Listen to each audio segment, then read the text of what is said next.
Assalamualaikum warahmatullahi wabarakatuh. Halo teman-teman, berjumpa kembali di YouTube channel saya Raihan Boy bersama saya Raihan Mahdi dari Teknik Informatika.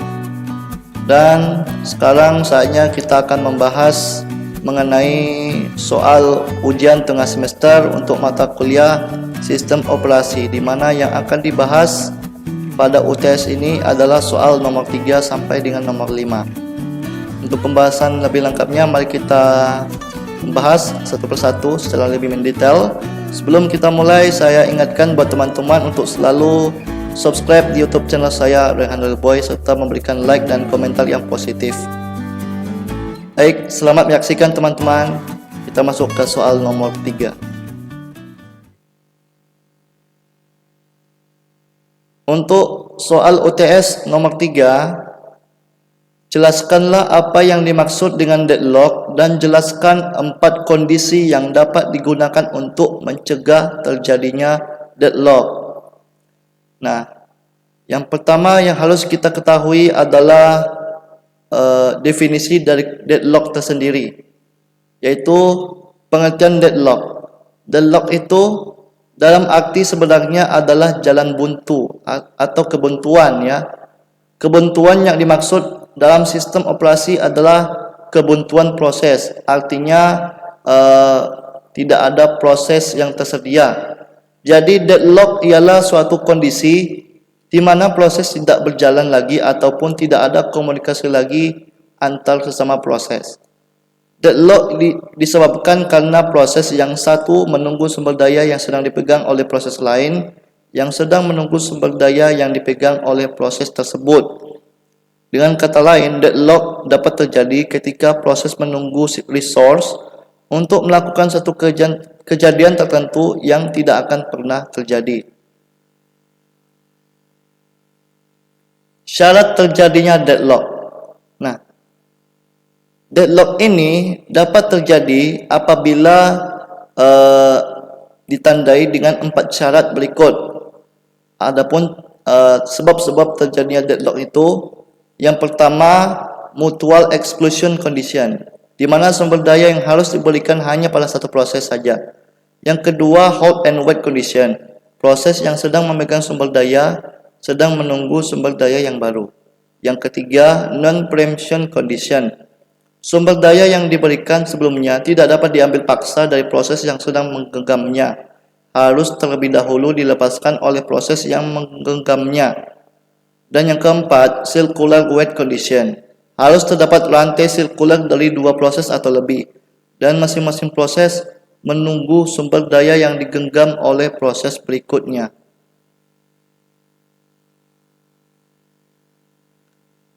Adapun metode untuk mengatasi deadlock diantaranya adalah metode pencegahan deadlock.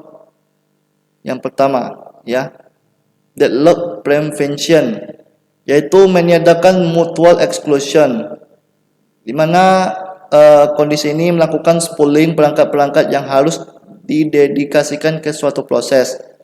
Dengan spooling, permintaan-permintaan diantarkan di hard disk. Setiap job di antara spooler akan dilayani satu persatu. Kemudian meniadakan hold and wait, yaitu mengalokasikan semua sumber daya resource atau tidak sama sekali, ataupun dengan hold and release. Kemudian meniadakan non-preemption dan juga meniadakan menunggu sirkular. Kemudian yang kedua, metode penghindaran deadlock atau deadlock avoidance. Metode ini adalah proses harus menyatakan seluruh sumber daya maksimum yang dibutuhkan sebelum eksekusi. Ketika eksekusi berlangsung, proses meminta resource yang diperlukan hingga batas maksimum yang dinyatakan di awal. Dan proses yang menyatakan kebutuhan melewati kapasitas sistem tidak akan dieksekusi. Adapun cara menghindari deadlock itu ditandai dengan 2 kondisi. Adapun 2 kondisi itu adalah kondisi safe state dan juga unsafe. State safe ini di mana state dinyatakan safe state jika tidak ada deadlock dan terdapat cara untuk memenuhi seluruh permintaan tanpa menghasilkan deadlock. Sedangkan dalam kondisi state unsafe, jika tidak terdapat cara untuk memenuhi semua permintaan yang tertunda dengan menjalankan proses-proses sesuai suatu urutan. Yang ketiga adalah metode deteksi atau deadlock detection. Untuk mengetahui ada atau tidaknya deadlock dalam suatu graf dapat dilihat dari perputaran dan resource yang dimilikinya, yaitu 1. Jika tidak ada perputaran berarti tidak ada deadlock. Kedua, jika tidak ada perputaran, ada potensi terjadinya deadlock. Dan yang ketiga, resource dengan instan tunggal dan perputaran mengakibatkan deadlock. Metode yang keempat yaitu pemulihan deadlock atau deadlock recovery. Hal-hal yang terjadi dalam mendeteksi adanya deadlock adalah: yang pertama, permintaan sumber daya dikabulkan selama memungkinkan. Kedua, sistem operasi memeriksa adakah kondisi circular wait secara periodik. Yang ketiga, pemeriksaan adanya deadlock dapat dilakukan setiap ada sumber daya yang hendak digunakan oleh sebuah proses. Dan yang keempat, memeriksa dengan algoritma tertentu. Nah, itulah tadi beberapa metode untuk menghindari terjadinya deadlock. Baiklah, kita lanjut ke soal nomor 4, di mana pada soal ini akan diberikan sebuah tabel. Nah, tabel ini memiliki proses dimulai dari P0 sampai P4. Berikut allocation-nya dibutuhkan ada 4 ya, ada 4 resource, yaitu resource A, B, C, dan D. Kemudian nilai max-nya sekian-sekian dan available-nya 1250. Yang ditanya, bagaimana isi matrix need tersebut? Yang kedua, apakah sistem dalam state ini bakal selamat atau tidak?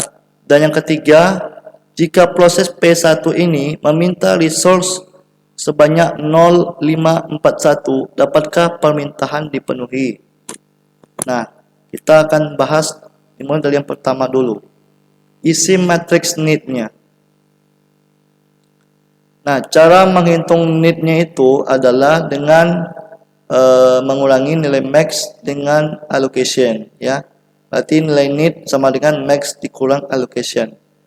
Untuk P0 nilai maksimumnya 0021 dikurang allocation-nya 0021. Berarti need untuk P0 sebesar 0000. Lalu untuk P1 0750 dikurang 0100 sama dengan 0650. Untuk P2 1652 dikurang 1632 sama dengan 0020. Untuk P3 2356 dikurang 1354 sama dengan 1002. Dan untuk P4 0750 dikurang 0050 sama dengan 0700. Nah, itulah isi matrix need-nya ya. Selanjutnya, apakah sistem ini dalam keadaan selamat atau tidak? Mari kita buktikan. Nah, tapi yang harus ditekankan di sini, nilai need-nya harus lebih kecil daripada available. Tapi karena resource-nya ini ada 4 ya, ada 4 inputan. Jadi cara menghitungnya itu adalah 3 input dari sebelah kanan, berarti B, C, dan D ya. Kita lihat P0. Nilai need P0 ya 0000 lebih kecil daripada 1250. Berarti yang dihitung 000 lebih kecil dari 250.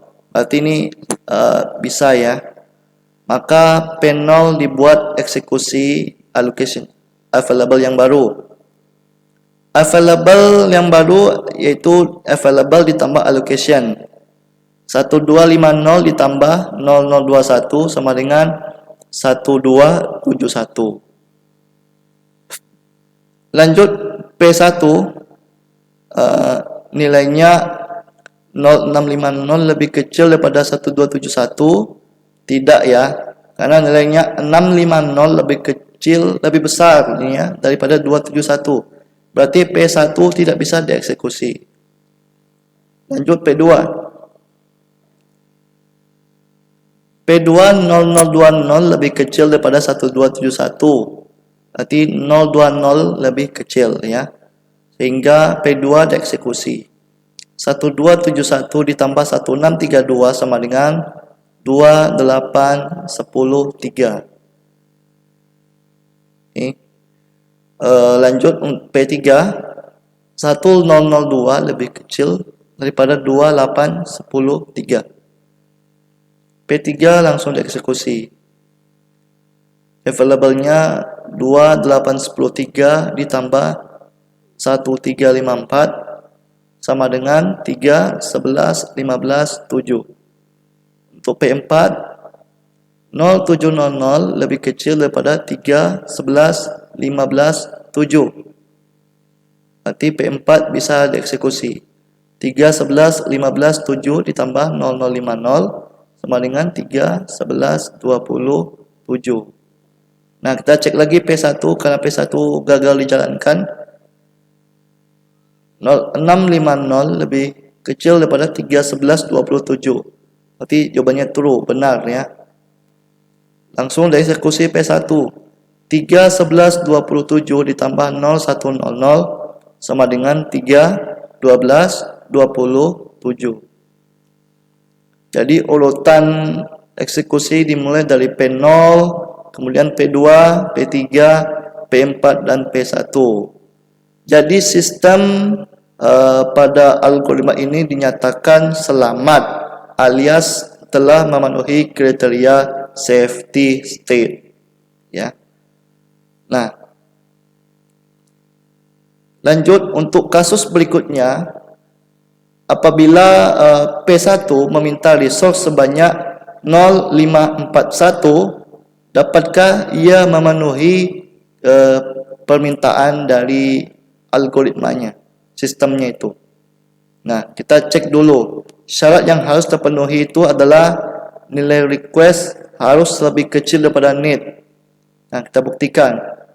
0541 lebih kecil daripada 650, berarti bisa ya. Tapi belum sampai di situ, kita cek dulu apakah syarat yang kedua, nilai request itu harus lebih kecil daripada nilai available. Nah, 0541 lebih besar ya daripada 1250.